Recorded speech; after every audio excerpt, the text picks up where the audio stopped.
आज के सबक के अंदर एक ख़ास बात है तहज्जुद के हवाले से जो आपके सामने ज़िक्र करनी थी, वो ये है। हज़रत हुज़ैफ़ा रज़ियल्लाहु तआला अन्हु फरमाते, मैंने ख़ुद देखा रात को रसूलुल्लाह सल्लल्लाहु अलैहि वसल्लम जब नमाज शुरू फरमाते ना तो अल्लाहु अकबर कह कर ना ये दुआ पढ़ते थे, ज़ुल मलकूत वल जबरूत वल किब्रिया वल अज़मा।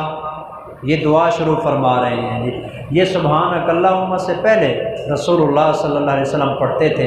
उसके बाद सुम मफ्ताह रसूलुल्लाह सल्लल्लाहु अलैहि वसल्लम उसके बाद आम रूटीन के मुताबिक नमाज शुरू फरमा देते। सुनने वाली बात ये है जो मैं आपको सुनाने लगा था जी। असल बात जो आज के सबक के अंदर सुनने वाली है, काबिल तवज्जो और गौर के काबिल है, वो ये है कि जब आप अलैहिस्सलातु वस्सलाम तहज्जुद की नमाज शुरू फरमाते हैं, फ़क़रा अल-बक़रा, पहली रकात में अल्लाह के पैगम्बर पूरी सूरत बक़रा तिलावत फरमाते हैं। 2.5 पारों की है सूरत बक़रा एक रकात में, और पढ़ते भी इस तरह। हुजूर की तिलावत ऐसे नहीं थी जैसे हमारी तिलावत है। हदीस में आता है आपने इस्लाम कुरान ठहर ठहर के पढ़ा करते थे, ठहर ठहर। और ठहर ठहर के पढ़ने में भी जब कोई रहमत वाली आयत आती ना, वहाँ अल्लाह के पैगंबर तिलावत छोड़ के नमाज के अंदर अल्लाह से रहमत की दुआ मांगते हैं। और अगर कोई अजाब वाली आयतें या जहन्नम की आयतें आती हैं, वहाँ ठहर के हुजूर अलैहिस्सलाम जहन्नम से पनाह मांगते हैं। इस तरह जो है ना आप अलैहिस्सलाम एक रकात पढ़ते हैं। सुम्मा रका, जब सूरत मुकम्मल होती है तो हुजूर रुकू में जाते हैं। फ़कान रकूअहू नहवन मिन क़ियामिही। सुने, तवज्जो दें। हो सकता है किसी साथी को ये बात न समझ आए कि ऐसे भी हो सकता है, लेकिन ऐसा हुआ है, हुजूर ने ऐसा करके दिखाया है। जितनी देर में रसूलुल्लाह सल्लल्लाहु अलैहि वसल्लम सूरत बक़रा खड़े हो के क़ियाम में तिलावत फरमाते थे ना, जब रकू में जाते तो क़ियाम के बराबर अल्लाह के पैगंबर रुकू फरमाते थे, क़ियाम के बराबर जी। अगरचे उलमा ने इसके 2 मफ़हूम बयान किए हैं जी। ये जो जुमला है फ़कान रकूअहू नहवन मिन क़ियामिही, कि हुजूर का जो रुकू था ना क़ियाम के बराबर था। एक इसका मतलब यह है कि आम रूटीन में आप अलैहिस्सलाम तहज्जुद की नमाज में बाकी नमाजों से क़ियाम ज़रा लंबा करते थे। इसका भी मतलब यही है कि आम नमाजों से जो रुकू है ना ये ज़रा बड़ा होता था। लेकिन इब्ने माजा के अंदर जो रिवायत आती है ना, उसके सराहतन अल्फाज यही हैं जी कि जितनी देर हुजूर क़ियाम करते थे इतनी देर के बराबर हुजूर रुकू भी फरमाते थे।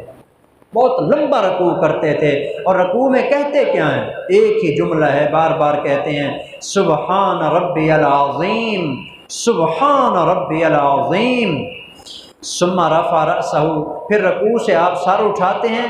फ़कान क़ियामुहू नहवन मिन रकूअही, रकू से जब सीधा खड़ा नहीं होते, हम कितनी देर ठहरते हैं जी? 2 सेकेंड। और अगर कभी ज़्यादा हो जाए तो नमाजी भी बेचारे तंग हो जाते हैं। रकू में अगर 3 की बजाय 5 मरतबा किसी ने सुबहान रब्बियल अज़ीम कह दिया, पीछे तंग हो जाते हैं, सजदा ज़रा लंबा। ऐसे ही है तकरीबन हर जगह पर।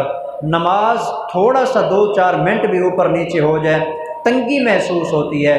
हुजूर अलैहिस्सलातु वस्सलाम रकू से खड़े होकर सजदे में जाने से पहले जितनी देर क़ियाम नहीं किया था उसके बराबर फिर सीधा होकर खड़े होकर दुआएं मांगते थे, उसके बराबर दुआएं मांगते हैं। उसके बाद हुजूर जो है ना सजदे में जाते हैं, तो सजदे के अंदर आप अलैहिस्सलातु वस्सलाम फ़कान सुजूदहू नहवन मिन क़ियामी, हुजूर का सजदा भी आपके क़ियाम के बराबर होता था।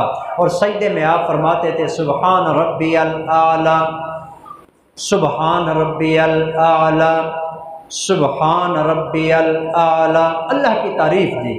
सुम्मा रफ़ा रअसहू मिनस सुजूद, फिर सजदे से सर उठाते। 2 सजदों के दरमियान जो बैठते हैं ना, उस बैठने का सुनेंगे।